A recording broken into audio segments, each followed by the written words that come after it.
nama saya Kinar Naila Azura, FPM 202301500619 dari kelas R5G, ingin membuat tugas video praktik laboratorium BK kelompok. Dan ini adalah tokoh-tokoh yang ada di dalam cerita saya. Saya sebagai Bu Maya, sebagai guru BK. Perkenalkan, saya Aditya berperan sebagai Tari. Perkenalkan, saya Rismawati berperan sebagai Nina. Perkenalkan, nama saya Rismawati berperan sebagai Sinta. Perkenalkan, nama saya Cecilia, saya berperan sebagai Lisa. Perkenalkan, nama saya Asti Agustina, saya berperan sebagai Rani. Perkenalkan, nama saya Putra Wardani berperan sebagai Dito. Perkenalkan, nama saya Sarif Hidayat berperan sebagai Latif. Oke, terima kasih. Selamat menyaksikan.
Oke, hari ini Ibu mau kasih materi tentang empati.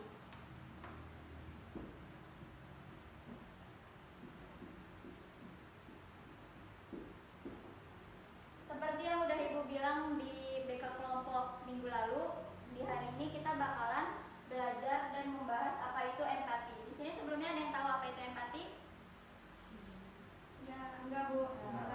Jadi empati itu sebenarnya ada di dalam diri kita, tetapi nggak semua orang punya empati. Empati itu nggak bisa dipelajari, tapi bisanya diasah.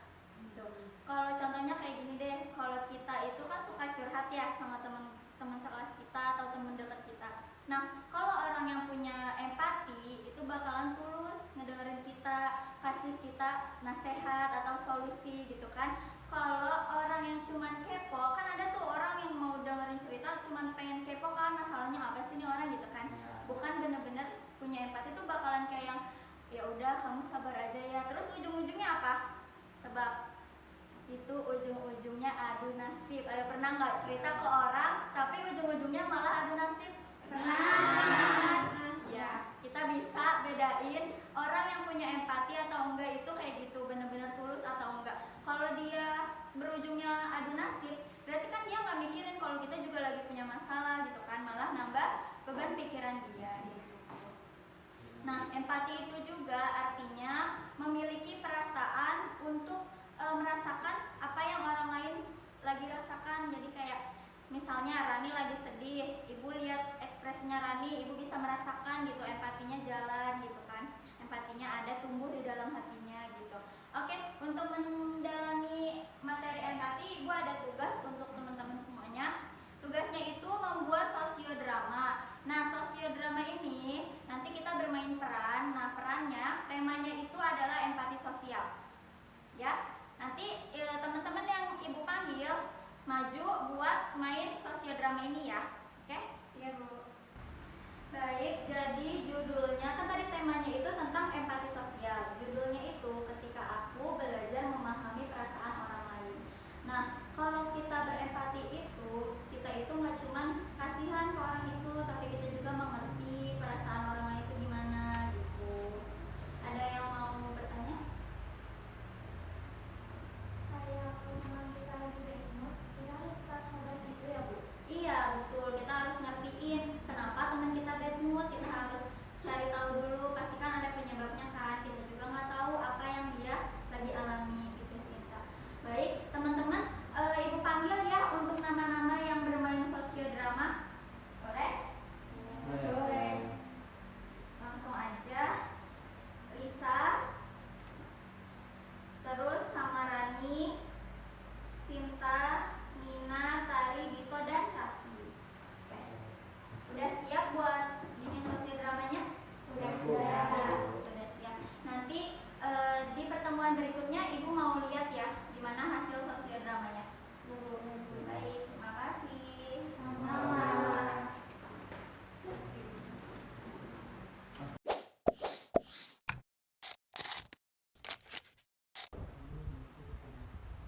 Liz, jadi lo kan yang bikin wawancara. Iya Dit, tapi aku belum tahu cara nyusunnya. Ya ampun Liz. Liz. Masih susah banget, udah jam berapa ini? Dit, pelan-pelan aja, mungkin bisa dimikir. Gue cuma pengen cepet beres, Ran. Tapi cara ngomong lo itu lah, Dit, bisa bikin orang down. Maaf ya, aku coba lagi deh.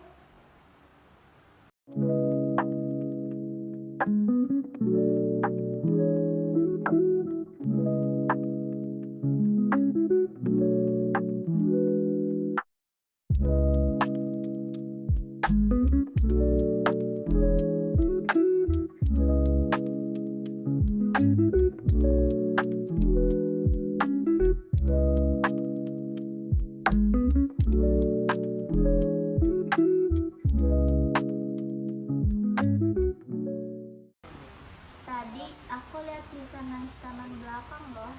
Wah, serius? Kenapa tuh? Tadi Dito marah-marah waktu kerja kelompok.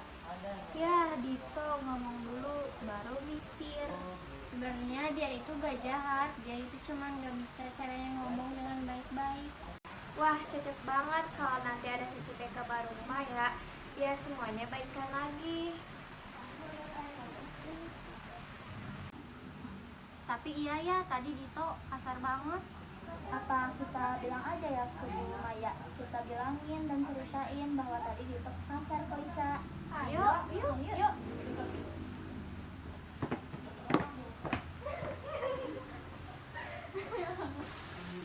Itu Bu Maya tuh.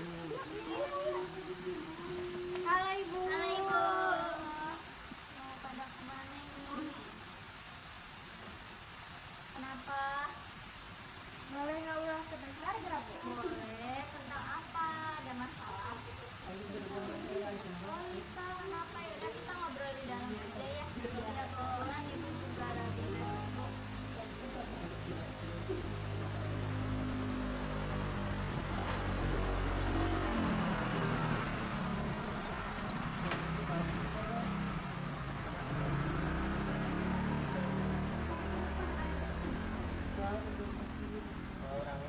Ayo kita ulang tahun. Ambil aja kali ya bangkunya, nanti di depan Ibu sih ngobrolnya biar lebih tenang.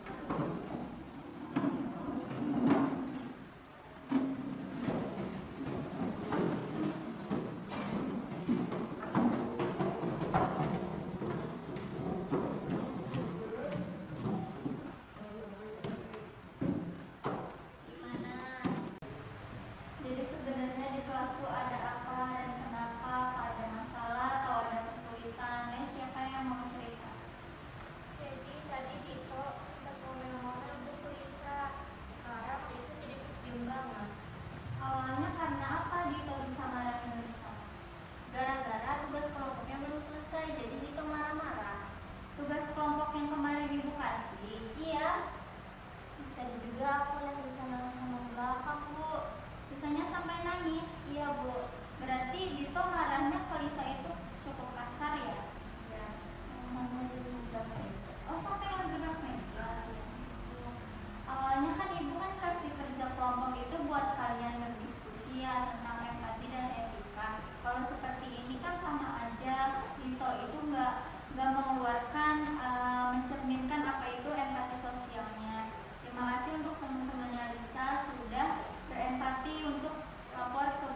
Kayaknya itu Lisa deh.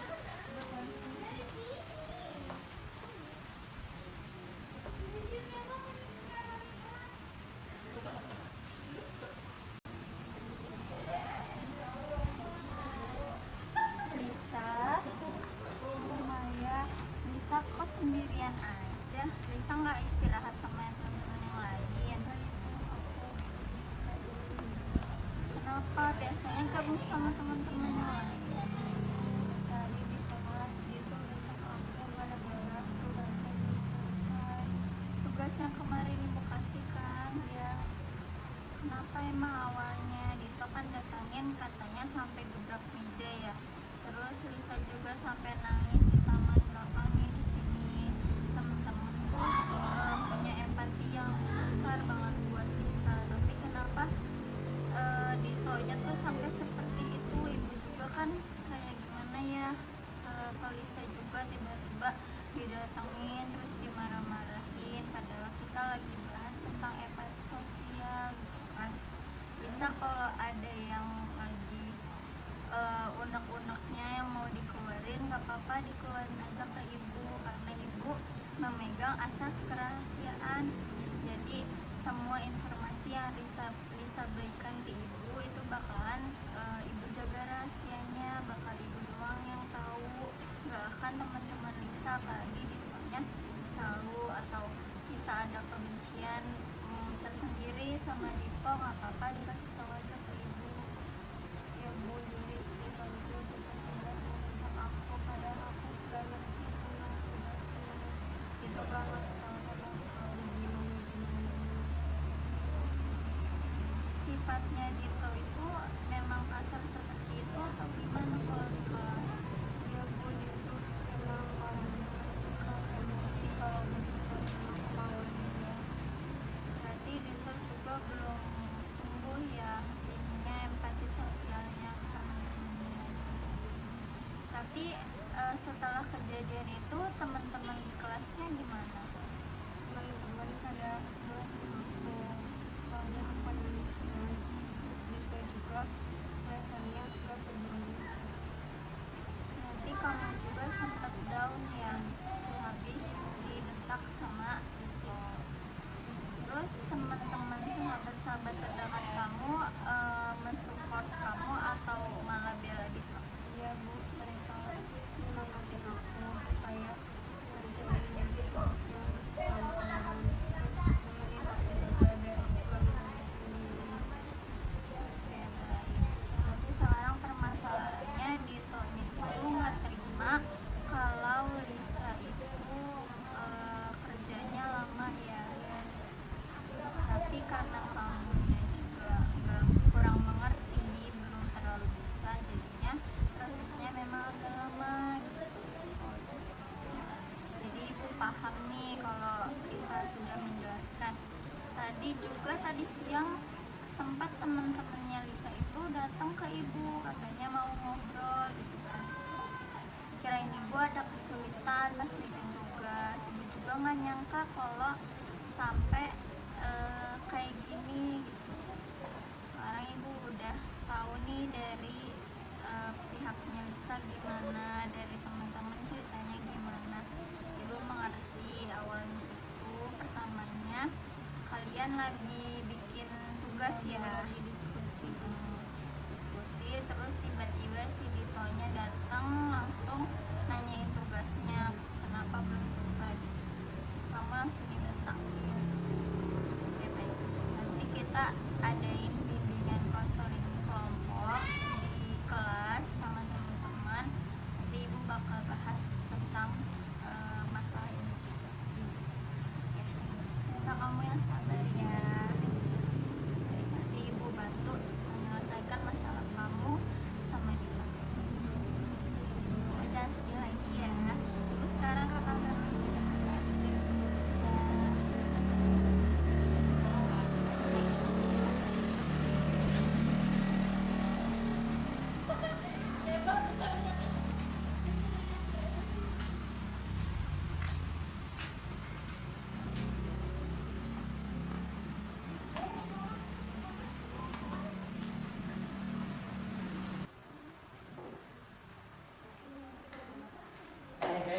Bentar, dengerin dulu. Katanya hari ini kata Bu Maya mau ada ini bimbingan kelompok. Iya. Kapan sekarang, Bang? Iya, katanya kata Bu Maya sekarang. Ada bunganya, ayo duduk.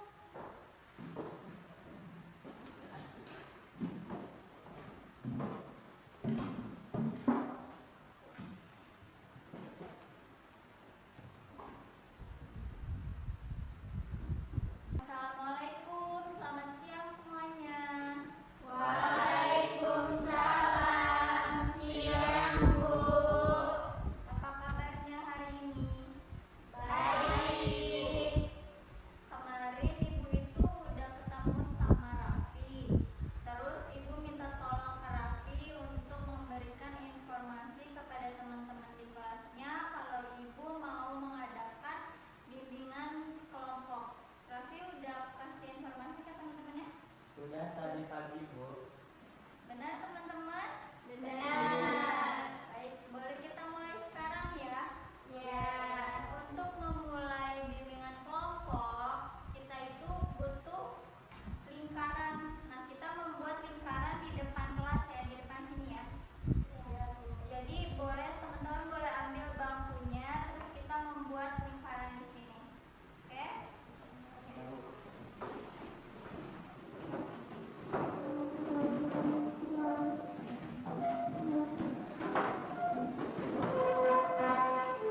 wabarakatuh. Waalaikumsalam warahmatullahi wabarakatuh. Hari ini kami akan mempresentasikan tentang empati sosial. Sebelumnya perkenalkan, nama saya Dito. Nama saya Rani. Nama saya Lisa. Nama saya Rafi. Dan akan dilanjutkan dijelaskan oleh Lisa. Empati sosial itu penting supaya kita bisa menghargai perasaan orang lain. Kita belajar kalau salah satu dari kita susah, harusnya kita membantu, bukan malah saling nyalahin. Dan aku jadi lebih sadar empati itu bisa membuat pertemanan kita menjadi lebih kuat. Terima kasih, kurang lebihnya mohon maaf. Sekian presentasi dari kami. Assalamualaikum warahmatullahi wabarakatuh. Waalaikumsalam warahmatullahi wabarakatuh. Keren banget, terima kasih untuk kelompok yang sudah mau presentasi di depan. Ibu bangga dengan kalian, dengan perubahan kalian yang sudah mengerti apa itu empati sosial. Jadi empati sosial yang sudah kita lakukan hari ini, sudah kita jelaskan hari ini, Ibu harap bisa diterapkan di kehidupan sehari-hari kalian. The next day.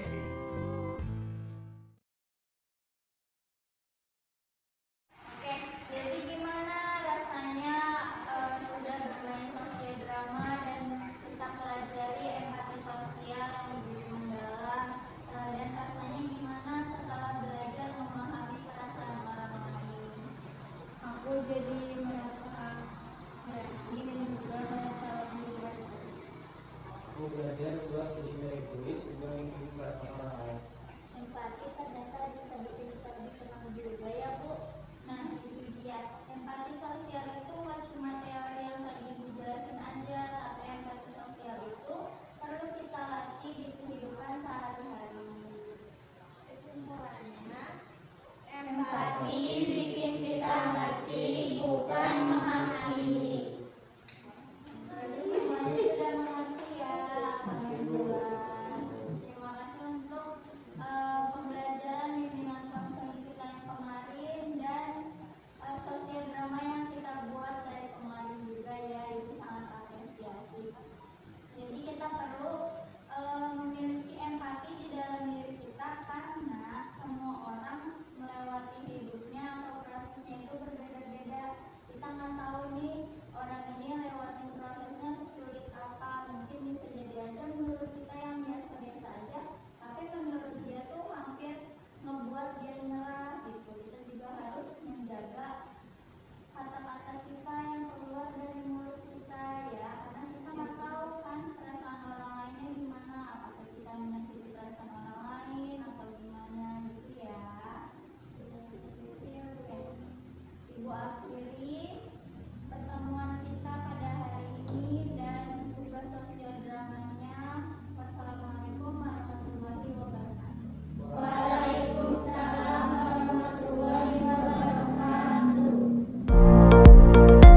guys, gimana tadi videonya? Mohon maaf ya jika banyak kekurangannya, terutama aku sebagai pemeran utama masih banyak kekurangan ketika tadi tag video. Oke, sebelum videonya benar-benar berakhir, aku mau ngobrol-ngobrol dulu sedikit tentang video yang barusan kalian tonton. Sebelumnya, video tersebut memang berlatar belakang di sekolah, tapi ceritanya sangat dekat juga dengan kehidupan kita sebagai mahasiswa.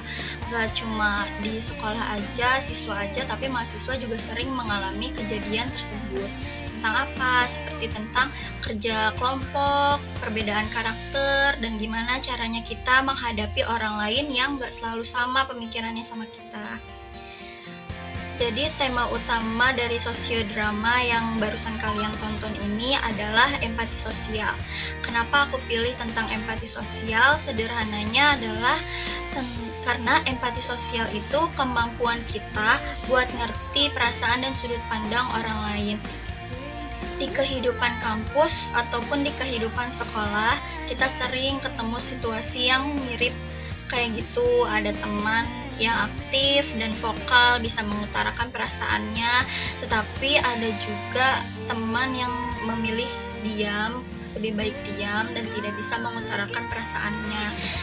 Kita sebagai teman yang lebih vokal seharusnya lebih mengerti perasaan teman kita yang cenderung diam atau introvert ya bahasanya. Jadi masalah yang barusan kalian tonton itu muncul bukan karena siapa yang paling salah, tapi karena kita sering lupa satu hal, yaitu setiap orang punya cara dan prosesnya yang berbeda-beda. Gak semua yang kalian lakukan, proses yang kalian lakukan itu sama dengan proses orang lain. Nah, lewat drama ini aku ingin menunjukkan ke kalian, ke teman-teman semua, kalau empati itu bukan soal kasihan, bukan kayak kasihan nih orang butuh diberi empati, bukan kayak gitu ya. Tapi empati itu soal mau berhenti sebentar dan mencoba memahami perasaan orang lain. Jadinya kita melihat orang itu dari kacamata orang lain yang berbeda gitu. Nah, di sini itu banyak karakter atau tokoh-tokoh yang ada yang sudah kalian tonton, yang syutingnya hebat-hebat itu anak-anak sekolah.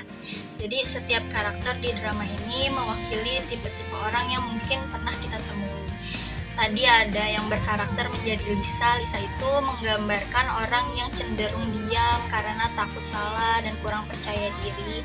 Lalu ada cowok yang galak tadi itu yang namanya Dito. Sebenarnya Dito tuh gak galak ya, tapi Dito tuh vokal. Dito mewakili orang yang terlihat keras dan emosional, tapi sebenarnya sedang tertekan oleh tanggung jawabnya, yaitu tugasnya itu kan. Sementara ada Rani, Raffi, Nina, Sinta, dan Tari, teman-temannya Lisa dan Dito itu menunjukkan peran yang teman yang peduli satu sama lain, menunjukkan peran yang bisa menengahi permasalahan dan gak langsung menghakimi antara Dito dan Lisa. Jadi konflik di drama ini terjadi karena kurangnya komunikasi yang empatik. Lagi-lagi tentang komunikasi ya. Komunikasi memang kunci dari segala hal. Tapi saat mereka mulai saling mendengarkan, masalah pelan-pelan bisa terselesaikan. Lalu drama ini juga ingin menegaskan pentingnya bimbingan dan konseling. Guru BK itu bukan polisi sekolah ya guys, tapi guru BK itu tempat datang saat ada masalah besar, tempat mencurahkan segala perasaan kalian, bisa jadi teman curhat kalian, sahabat kalian.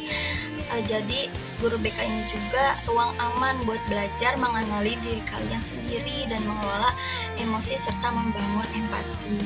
Lewat bimbingan kelompok ini juga konflik nggak cuma diselesaikan, tapi dijadikan proses belajar bersama. Jadi kita punya kayak pengalaman yang bisa kita jadiin pelajaran. Sekarang coba teman-teman refleksi sebentar. Dalam kerja kelompok atau pertemanan, pernah gak sih kalian atau kita terlalu fokus sama hasil sampai lupa sama perasaan orang lain? Pasti pernah kan? Atau sebaliknya deh gitu, pasti pernah kan? Tapi kita memilih diam, padahal sebenarnya butuh bantuan orang lain, ya kan? Terus empati sosial dimulai dari hal kecil. Apa sih contohnya? Contohnya itu kayak memilih kata yang lebih baik, yang lebih halus, yang tidak membuat orang lain tersinggung, mendengarkan tanpa memotong. Kalau temen lagi curhat, kita nggak tiba-tiba adu nasib gitu motong ceritanya teman kalian gitu kan. Dan gak buru-buru menilai ataupun menghakimi orang yang sedang bercerita atau kesusahan yang ada di dekat kalian. Aku juga ingin memperkenalkan anggota tim yang barusan, tokoh-tokoh yang kalian tonton yang terlibat dalam sosiodrama ini, yaitu pertama ada Bu Maya saya sendiri sebagai guru BK. Terus ada Lisa sebagai siswa pendiam, lalu ada Dito sebagai siswa yang vokal dan sedikit terlihat emosional, lalu ada Rani sebagai siswa empatik, dan Raffi sebagai penengah, lalu ada Nina, Sinta, dan Tari sebagai pendukung cerita. Teman-teman Rani yang selalu teman-teman Lisa yang selalu ada di pihaknya Lisa. Jadi terima kasih kepada tokoh-tokoh yang sudah membantu membuat video ini. Syutingnya berjalan dengan lancar. Semoga pesannya juga tersampaikan kepada teman-teman semua, karena empati itu benar-benar terjadi di kehidupan sehari-hari kita, nggak cuma di kehidupan sekolah aja, tapi empati itu juga terjadi di manapun kita berada. Karena nggak cuma kita aja yang kasih orang lain empati, tapi kita juga butuh empati dari seseorang kan pastinya. Terus empati itu bisa terus diasah. Kalau kalian ngerasa nggak punya empati, itu kalian bukan nggak punya empati, tapi kalian belum mengasah empati tersebut menjadi lebih baik lagi. Semoga video yang kalian sudah tonton itu membuat kalian lebih peka atau lebih sadar dengan perasaan orang lain. Karena kita nggak tahu ya orang tuh gimana di depan kita, bisa aja dia kelihatan baik-baik aja tanpa ada masalah, tapi kita nggak tahu nih di dalamnya sebenarnya seperti apa. Ada tipe orang yang nunjukin empatinya terang-terangan, tapi ada juga yang menunjukkan empatinya tuh gak mau kelihatan sama orang gitu. Nah, orang lain juga ada yang bisa langsung menceritakan apa yang sedang dia rasakan kepada orang lain, tapi ada juga yang memilih menyimpannya sendiri agar orang lain tidak mengetahui apa yang sedang ia rasakan, seperti itu. Jadi mohon maaf apabila banyak kesalahan kata atau kesalahan saat take video tersebut dari aku dan dari teman-teman tokoh. Terima kasih banyak, terima kasih lagi kepada teman-teman tokoh yang sudah membantu tugas video aku. Luar biasa, terima kasih banyak pokoknya. Dan terima kasih juga kepada dosen pengampu saya, Ibu Neng, dan teman-teman kelas serta semua pihak yang telah mendukung proses pembuatan video ini. Karena dengan empati kita belajar memahami, bukan menghakimi. Sekali lagi, empati itu bukan rasa kasihan untuk orang lain, tetapi empati itu rasa kepedulian kita kepada orang lain yang perasaannya kita tidak tahu bagaimana dalamnya perasaan dia gitu kan. Jadi teman-teman, terima kasih banyak yang sudah menonton video saya Kinar Naila Azura dengan NPM belakang 619 dari kelas R5G mengucapkan terima kasih sebesar-besarnya kepada semua pihak yang telah bersangkutan dengan tugas video ini, serta berterima kasih dengan teman-teman yang sudah bersedia menonton video ini dari awal sampai akhir, sampai menonton video ini. Kurang lebihnya mohon maaf karena saya bukan artis yang biasa syuting. Wassalamualaikum warahmatullahi wabarakatuh. Nanti ditunggu video selanjutnya, tugas-tugas selanjutnya ya. Jangan kangen ya, nanti aku bikin video yang lain lagi tentang hal yang lebih seru lagi di semester berikutnya. Seperti itu, doain ya guys, semoga lancar sampai semester akhir.